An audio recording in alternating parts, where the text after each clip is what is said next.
Hey, jump me. What is up, run fans? Welcome back to Light It Up. You join me and Dave warming up for Brighton Half Marathon. It is an absolutely glorious day. We're just running on the first start point and we're going for it. We've got all the times are written down. We're gonna go. Who knows? No one knows what Dave can actually do because he's not actually done a full-blown effort like this for any distance really. So today we're finding out all about that. And yeah, I'm gonna try. I've got the head cam and I've also got my action camera to film as much of it as possible. So yeah, let's see what we can do. You excited, Dave? Yeah, can't wait now. Looking forward to it, Sam. All the 18 weeks has paid off now, fingers crossed. Dave's done lots of 5 AM training, and that, we all know, gets you a faster time than if you train at 5 PM. Right, let's go.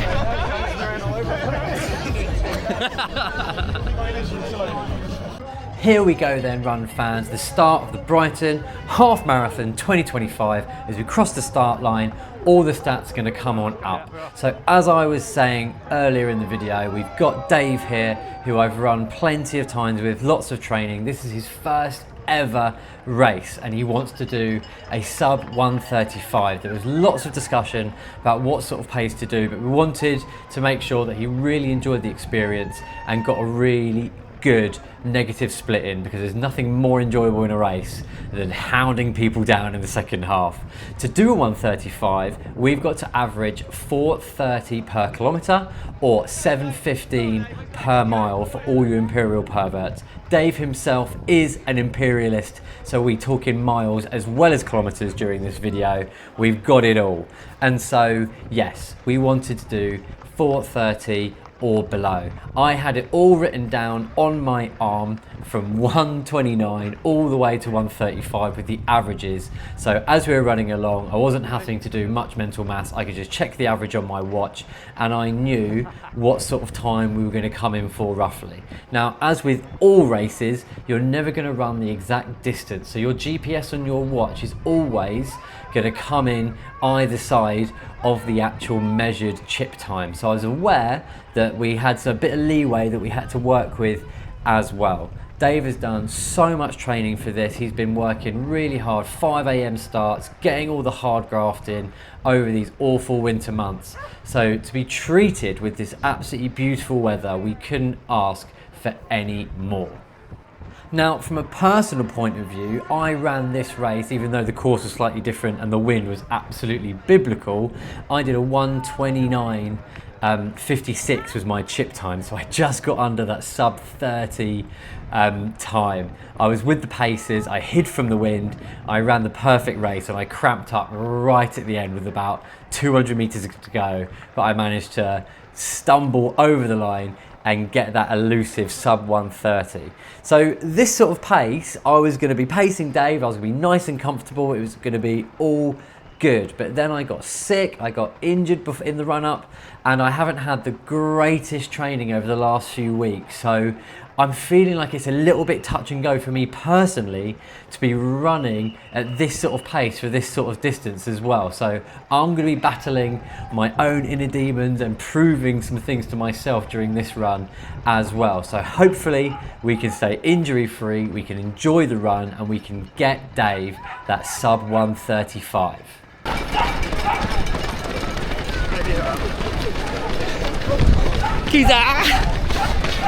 It is busy. There's feet everywhere.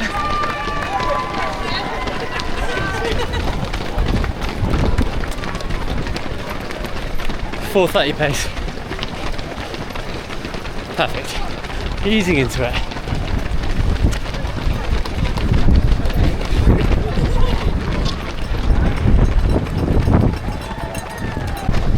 First K, 426. Lightweight.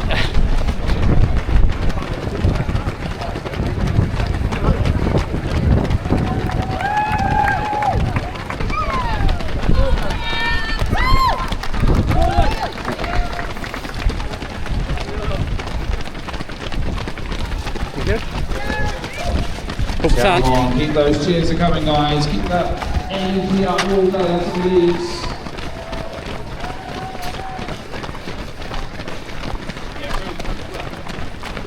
Past the Taj Mahal.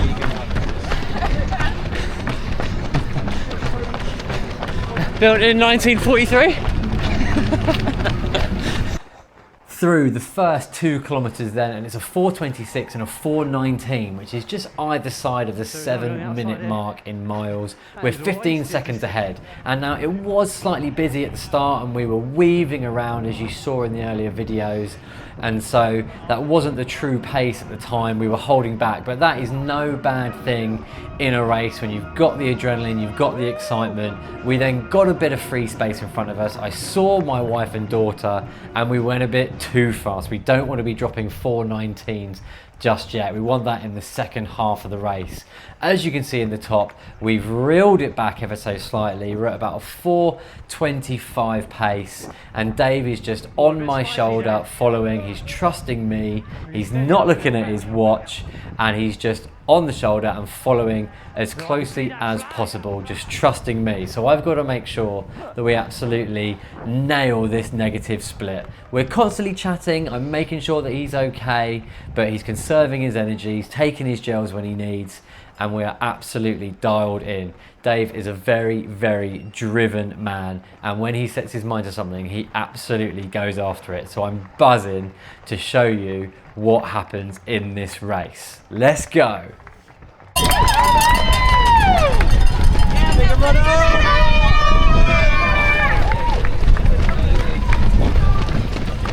Speed up every time someone cheers. It's a nightmare.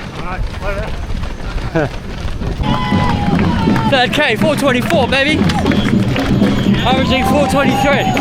We like that. Tight turn. Woo!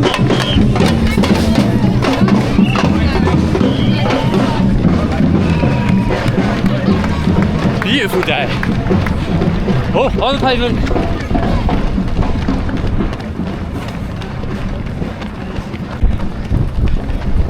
Two miles for you imperial perverts. 13:49.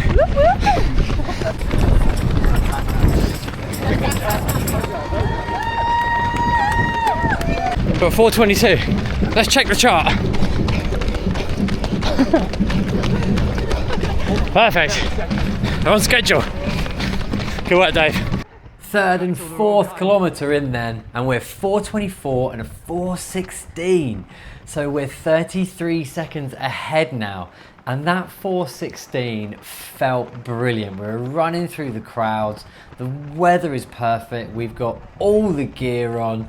All the training has led up to this moment. You're surrounded by other runners. Everyone's in a really jubilant mood. And so, yeah, it feels great. But I'm aware we've got a long way to go and I don't want to overdo it. So we take that 4:16, thank you very much, but we don't want to be seeing any sub 4:20s until after 10 to 12k today. Because the route starts flat. Last year it went the opposite way round. You start in Madeira Drive, which is by the seafront, and you go up and you travel east to start with, and then you come back round, you run through this way of Brighton, the opposite direction, and then you go round the other way. So this time there's a few little inclines awaiting us midway through, whereas in the old route last year you did the hill almost immediately within 1 kilometre, which some people think that's better, some people think it's worse. For me, I don't really mind either way, as long as you're aware of it and you keep it in mind, hold something back slightly, ready for that hill to attack it, because you don't want it to completely stall your momentum. But likewise, you don't want to go into the red zone and not be able to get back from that beyond threshold point. So you've got to be careful. So let's hold this pace. It's looking nice at the moment and we can really crack on. Keep pace. What's that? Keep the pace. Yeah. You get excited.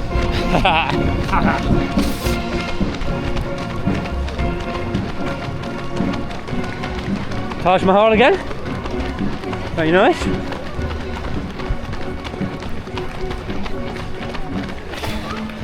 Water technique. How are we doing?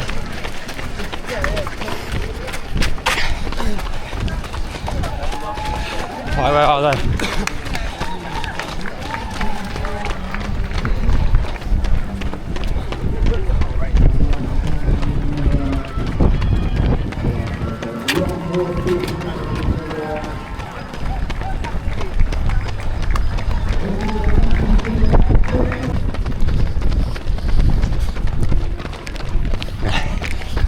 $5.7k in, living the dream, along the seafront, been up a slight hill, here come the leaders.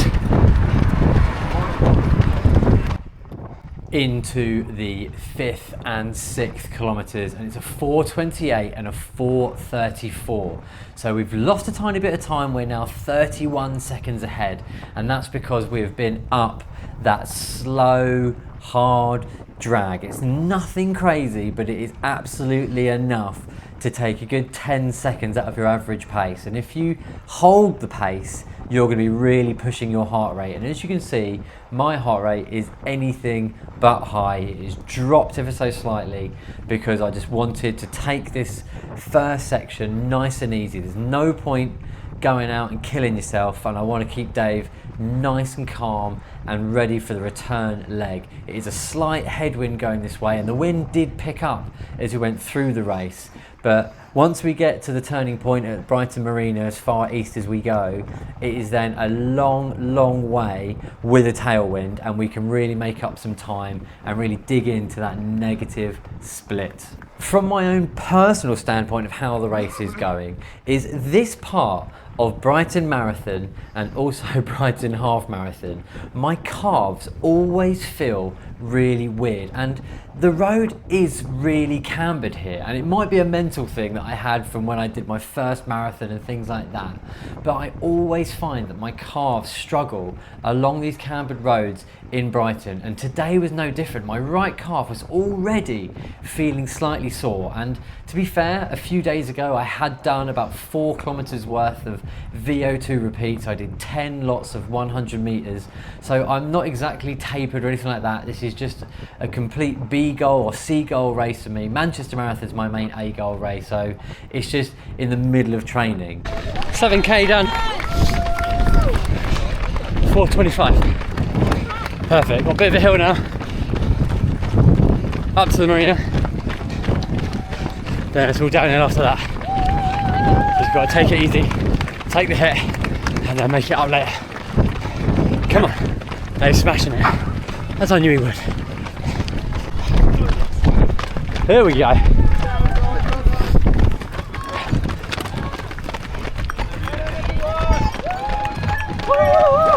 That's better. Right, we've made the turn. We're now heading downhill. Go on, Ben! Yeah! There's Ben. I always see him in my videos. Downhill, then the marina, up and down to the marina. Not marina, Madeira Drive. It's where Flyker is, just like a swimming pool. And then it's basically a 10k route after that. Well, it is a 10k route. So I fly along there, over the lagoon, back on the seafront. For glory! Yep. Yep. Love that! Yeah! Come on! I love running! And running loves me!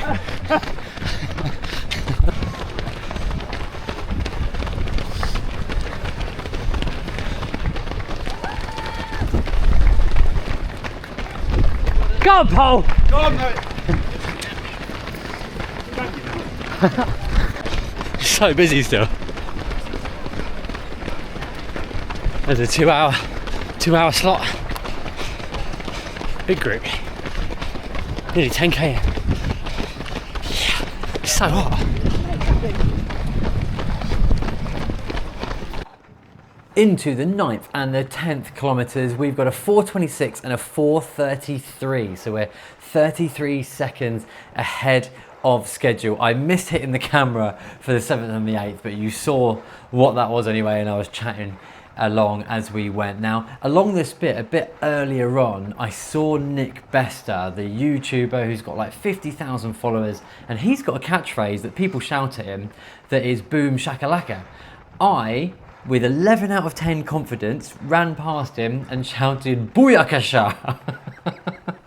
And I realised within 1.2 seconds what I'd done, and it was too late. He was absolutely flying. He came 6th in the end, which is absolutely incredible. Go check out his video. But in his video, you can hear me shouting it. So then a load of people were commenting about who's that guy who's getting confused. And Nick even found it very funny and I messaged him and he wrote back as well and even pinned the comment. So shout out to Nick. And maybe I'll make Booyakasha my catchphrase that people can shout at me. So if you do see me, feel free to shout that, Ali G in the race, which is what I thought I think someone commented on that, which did make me laugh a lot. But anyway, back to me and Dave. We're settled at a 4:28 pace. We've got the tailwind behind us, and now we're going downhill slightly as we head towards the roundabout where we ran the first kilometre. And then we go east again along to Concord 2, a great music venue, and yeah, we're going up and back there, and then it's pretty much the Brighton 10k route with just an added extra bit that is like the marathon route. So it's a bit of a culmination of all the fantastic Brighton races going on at once at the half marathon. So yeah, sun is shining, we're feeling great, and we're confident that we can take big chunks out of this second half of this race. Can I pet that dog? Come on, Kay. Paul just went through a K actually. Kay. Easy bit, babe. How many K was that down here? 11. 11 K? Nearly there. Woo! How many miles is that? Oh, not enough. 6.8.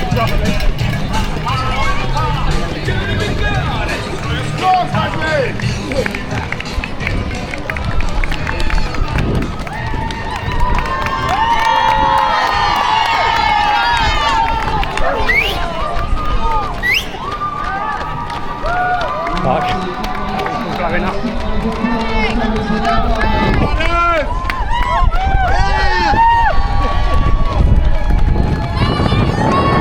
Oh, it was quite nice. Heading back east then, we're into the 11th and 12th kilometres. We've got a 4:28 and a 4:26. So we're now 39 seconds ahead of time. And I am really, really pleased that the strategy is absolutely paying off. We're now in the middle section of the race. We're over halfway through, but I was saying to Dave, this is the point where we just hold our pace. We're not doing anything crazy. We're just locking into the pace, enjoying being at that threshold sort of level and getting the miles done. Because when it gets to about 15 or 16 kilometers, that's when we're going to slowly ramp it up. But we're not going to do anything crazy. We're not going to blow up too early. We're going to finish really, really strong. So this is a really important part of a half marathon, I think, because I think sometimes people get a bit too excited, go for it too soon, think they're losing time and stuff like that, and actually you've just got to hold it, lock in and get ready for the final part, because the race is not on yet. You've got to wait, you've got to be ready for that big finish. Now, running along here, the last time I was doing this was in Brighton Marathon, and you go all the way to the end of this road, which I tell you what is like the never-ending road. It goes on forever, and then you turn, and then you've got a long, long way to go from here as well, all the way through Hove and back, and it is a long, long way. I cannot tell you how happy I was that we were turning here, and we were also not having to go all the way up and back in Hove, like in the marathon. This lady was very, very chatty. I think her name was Gemma. She was running with us most of the way. She did absolutely amazingly.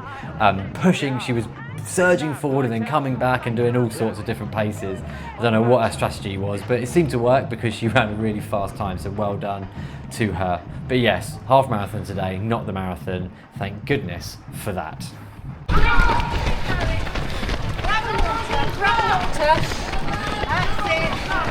All the way down! Yes, that one! Thank you!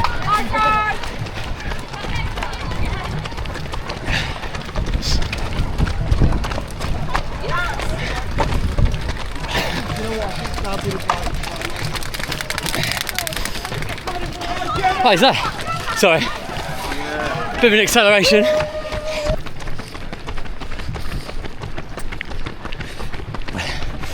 Oh god, I've got gel all over me. footage. Yes!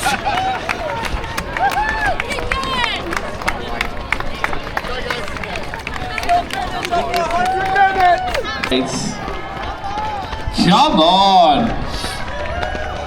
High five! Hey, we'll go for the high five. Nice one.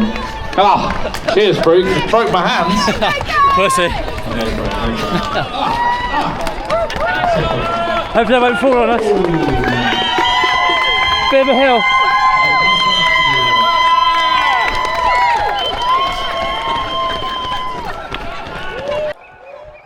We're approaching the business end of things now. We've got the 13th and 14th K with a 4:29 and a 4:23.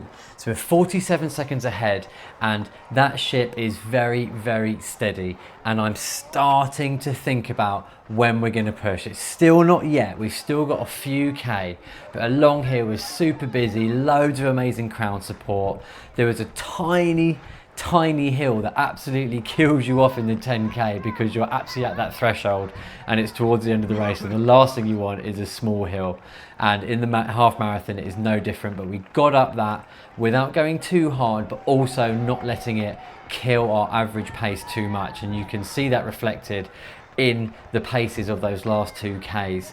So it is a long old road along here all the way down to Hove Lagoon. It's a good 2 or 3 miles, and then it's another about 5K back along the other way for glory at the end. And now we're trying to start targeting people up ahead to try and pick them off one by one to keep that motivation going, because we've got to keep that concentration. It's been a very hot day, very sweaty, and training all the way through winter, and then suddenly you get to spring marathon, spring half marathon, the sun is shining and you're not used to it whatsoever. So you've got to make sure you're hydrating, you've got to make sure you're taking on board those gels. And so it's really nice to have some runners come alongside who are pushing on, and I start to latch on, but I'm aware I can't just jump onto them and suddenly up the pace. It's got to be a slow increase for Dave.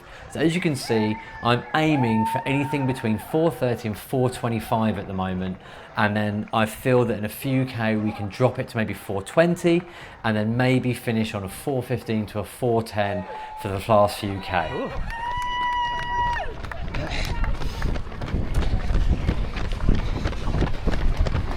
Good work, Dave. Yeah, 16. Oh.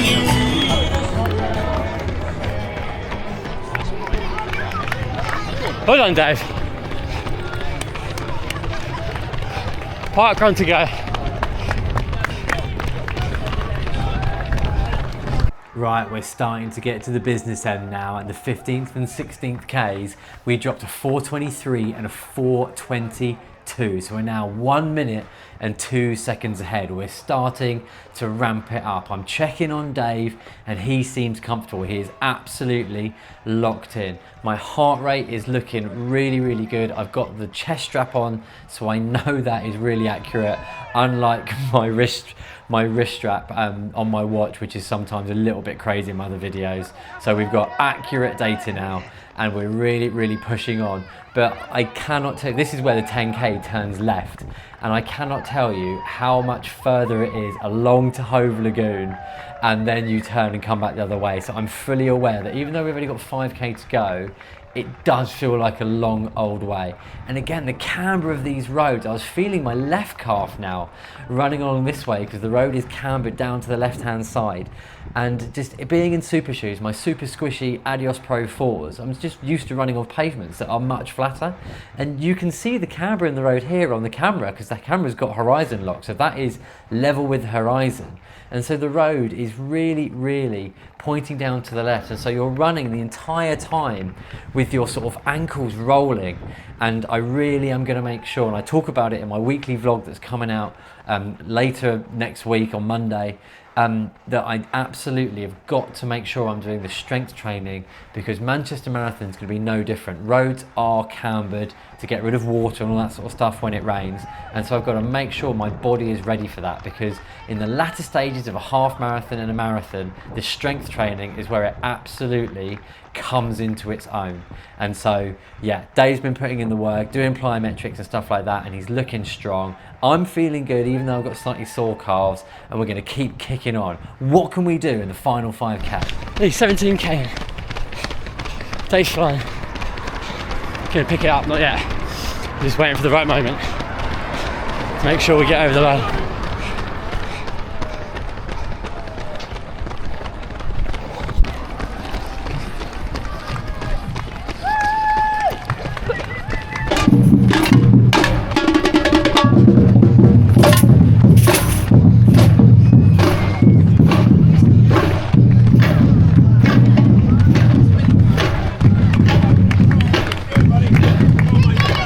Nearly 18k.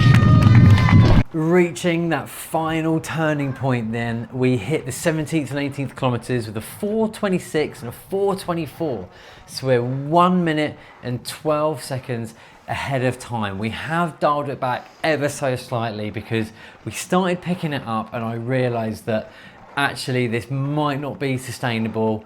Dave was chatting to me and we just pegged it back ever so slightly to make sure that we have a really strong finish, because I don't want to get to like 19 or 20k and Dave to have a really, really bad time and finish poorly in front of all our friends and family and stuff like that. So just wanted to make sure that we had the best possible finish. We've got plenty of company as well, which really does help. We were on our own for a little bit along that road, but we sort of seemed to congregate with some other runners all pushing on, and there were quite a few runners doing some strong negative splits, which was really, really good because it meant that we had people to sort of try and latch onto, like Mr. Tallman backwards hat up ahead of us over there and Captain Backpack in front of us as well. My heart rate is still looking really, really good. I know that Dave's is beginning to ping off the limiter, and so we don't want to go too much too soon. We're just running past Fatboy Slim's house. Good old Norman, living the dream by the nudist beach in Brighton. I think Adele used to live down there, or still does. Who knows? My sister lives nearby as well, but she's not quite as famous as Fatboy Slim or Adele. One more turn, one more 90-degree left, and then we're onto the seafront, and then we're into the final 3 kilometers of this race. I run this route all the time. If you've seen any of my Hove Park Run videos, this is the route I run to come along to Hove Park Run, and so I know it very, very well. But today we were putting in a bit more effort than we usually do on a drizzly Saturday morning.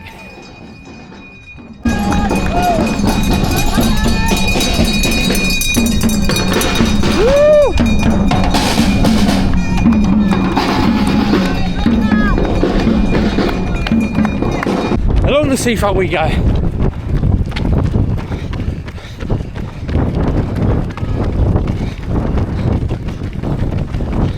Okay, go. Nearly there. This is nice. Nearly last K. This is it then, into the final kilometre, and we smashed out the 19th to the 20th in a 4:22 and a 4:17.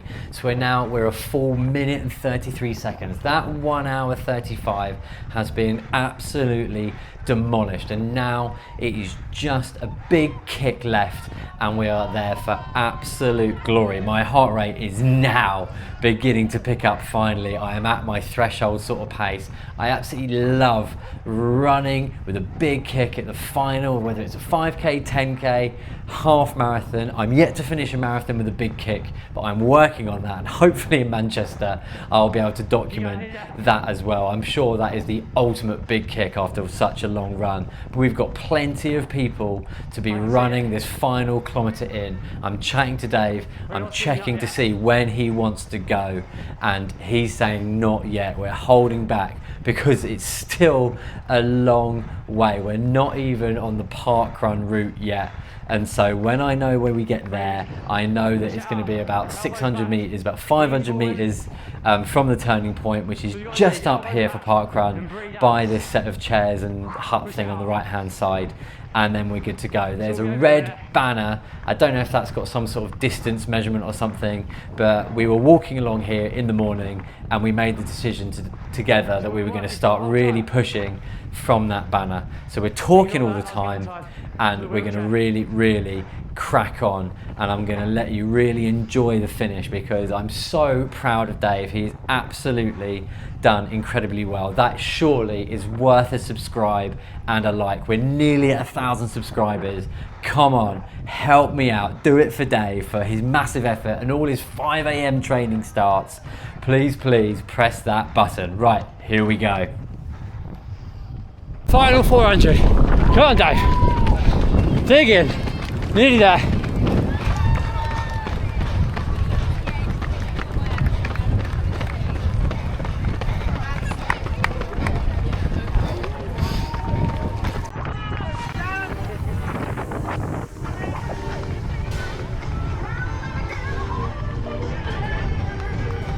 Go on, mate.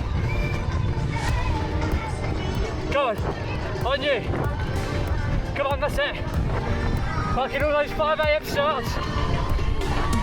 That's it. Go on.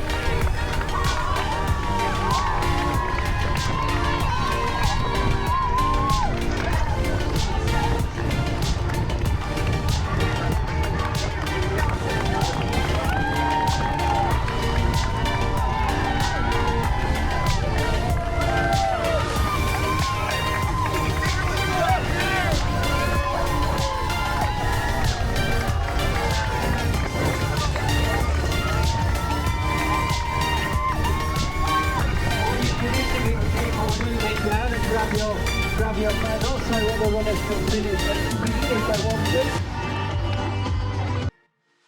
What an absolutely incredible finish from Dave there. He smashes out a 1:33.36. I come in 5 seconds later with a 1:33.41. I am absolutely over the moon with that, let alone Dave in his first ever race. He's never even done a park run. So to join thousands of runners in a half marathon like it was today in Brighton, that is absolutely incredible. I am so happy for him. All that hard work he's put in, all those 5 AM starts have paid off, and check out these personal bests. His best ever 5K, 10K, 15, 10 mile, 20K half marathon, with second and third best for those shorter distances as well. It is just unbelievable the effort he put in. Let's look at the pacing strategy now. Nice and even. He really did a great job following me step for step. His best ever 5K was the last 5K of this race,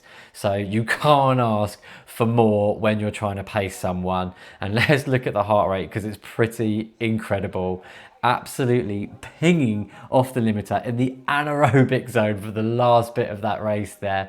A historic effort level. If that's not worth a subscribe, I don't know what is. Thank you so much for watching, everyone. It means a massive amount. There's all the mile splits as well. Thank you so much for watching. Yeah, boy. Right, that is Brighton Half Marathon done. We did a 1:33 something. Perfectly paced. I have to say so myself. But Dave absolutely smashed it. Big negative split. Rapid last 5K. I got a bit of cramp right at the end. Stephen filmed my run, shouted, and I turned. As I turned, my legs suddenly went to seize up. But we were so close to the finish, I just ran through it and it was fine. But more calf work definitely needed for these longer, harder efforts. Yeah, I think it's running on that cambered surface as well. That sort of canes my legs a little bit. So yeah, more strength work, but it's good to know in preparation. But that was a great workout, great run. Yeah, ran well within myself, and at the end, Dave dropped me. He was flying. So massive well done to him, really proud of him. He can definitely go faster now he's had the experience of what it's like. But yeah, absolutely smashed it. He did such a good job, so fair play to him. Right, thank you very much for watching. Please do subscribe. We're trying to get to 1,000. Come on. Surely that effort was worth a subscribe and a like, maybe, as we see the other runners coming through. Right, I'm gonna get my bag, go eat pizza. Thanks very much for watching, and I'll catch you next time. Yeah!